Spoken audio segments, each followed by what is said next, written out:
Dios les bendiga, les habla el pastor Elvin Cepeda. Después de habernos introducido con los credos o confesiones o declaraciones de fe y de haber tocado algunos de los títulos que en la Biblia se les atribuyen a Jesús, hoy entramos en materia de lo que es las enseñanzas bíblicas por las cuales nos regimos como Iglesia del Señor. Estas enseñanzas las podemos reunir en dos clasificaciones, a saber que son, primero, enseñanzas doctrinales y segundo, enseñanzas prácticas. Antes del primer punto doctrinal de hoy, es muy bueno decirles que como Iglesia de Jesucristo creemos y sostenemos la Biblia completa, correctamente trazada, y que el Nuevo Testamento es nuestra única regla de gobierno y disciplina. Todo lo que se debe enseñar y aprender debe estar en la Biblia, correctamente trazado e interpretado. A nadie que venga con otro evangelio se le debe recibir ni celebrar como bueno y válido. Debe ser rechazado totalmente y ser llamado anatema. Dice la palabra de Dios: estoy maravillado de que tan pronto os hayáis alejado del que os llamó por la sangre de Cristo, para seguir un evangelio diferente. No porque haya otro, sino que hay algunos que os perturban y quieren pervertir el evangelio de Cristo. Mas si aún nosotros o un ángel del cielo os anunciare otro evangelio diferente del que os hemos anunciado, sea anatema. Como antes hemos dicho, también ahora lo repito: si alguno os predica diferente evangelio del que habéis recibido, sea anatema. Gálatas 1, 6 al 9. Recuerde que estamos en la sección Doctrina, mi pastor. Tome lápiz y papel porque comenzamos con el primer punto doctrinal. El primer punto doctrinal es arrepentimiento.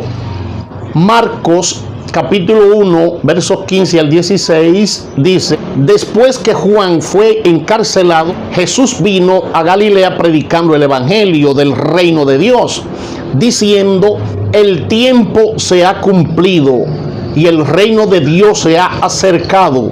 Arrepentíos y creed en el evangelio.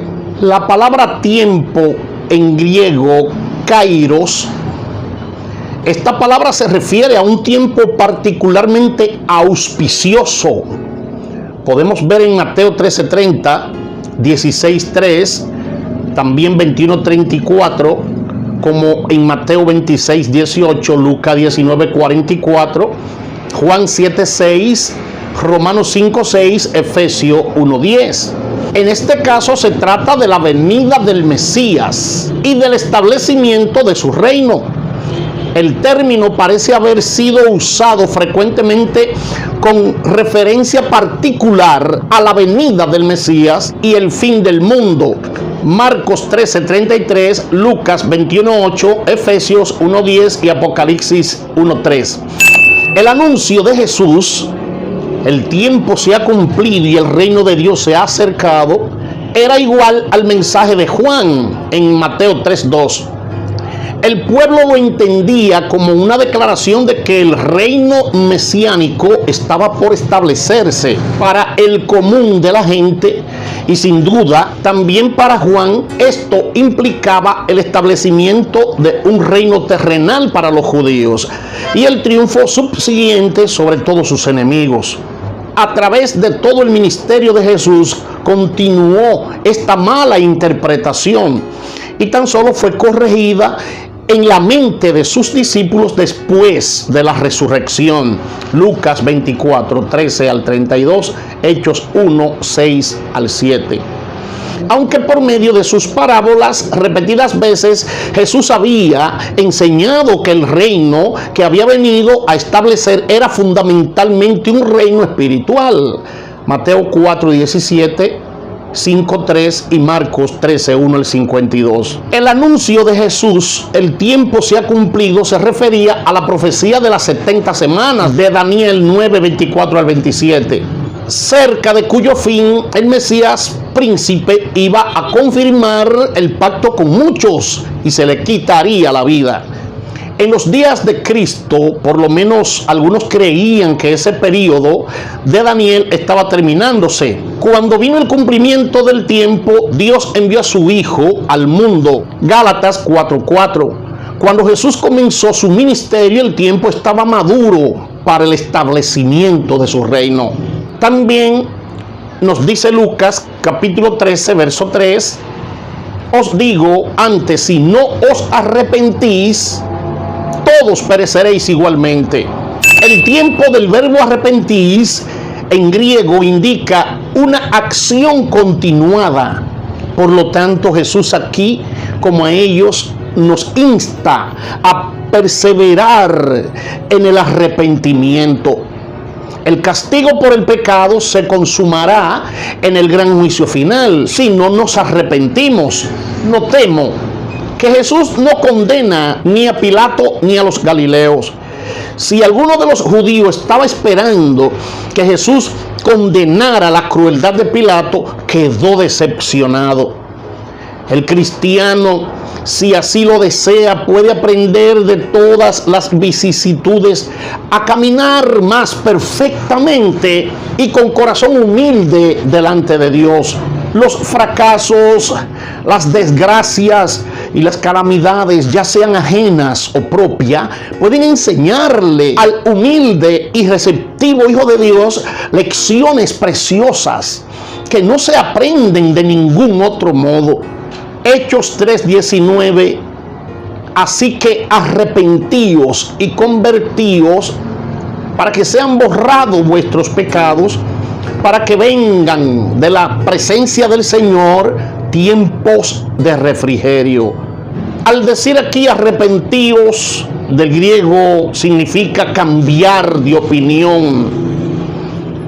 Y en el sentido espiritual, arrepentirse, Mateo 3:2, significa pensar en forma diferente después de.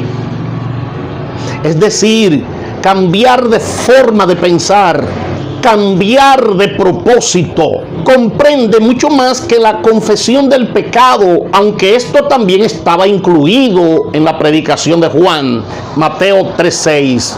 Desde el punto de vista teológico, la palabra no solo incluye un cambio de ideas, sino también una nueva dirección de la voluntad, una modificación de propósito y actitudes. Mateo 4:17. Esta exhortación al arrepentimiento es la culminación lógica de la dura reprensión de Pedro a quienes lo habían desafiado. No tendría mucho sentido tal reprensión si no tuviera el propósito de producir arrepentimiento. Esto es lo que debe suceder con toda la predicación de cualquier predicador. Además, dice, convertíos, del griego significa darse la vuelta, traducida del vocablo hebreo chup, que significa volver, término que muchas veces tiene el sentido espiritual de volverse a Dios. Ezequiel 18:30.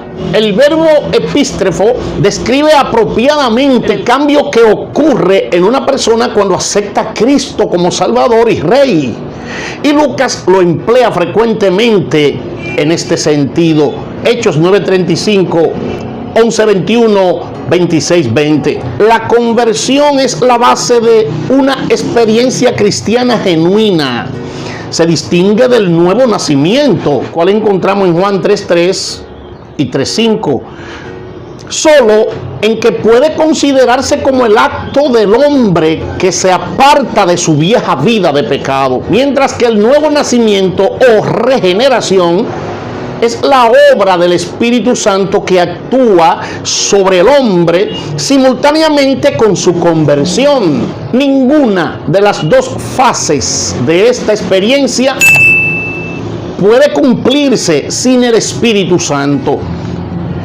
Pero el Espíritu Santo no puede hacer su obra mientras la persona no esté dispuesta a permitir que Dios se posesione en su vida. Apocalipsis 3:20. Cuando habla aquí de borrados, significa limpiados. En la Biblia el perdón del pecado muchas veces se representa como un lavamiento. Juan 13:10, Apocalipsis 1:5, Apocalipsis 22:14. La idea de quitar o lavar el pecado es similar.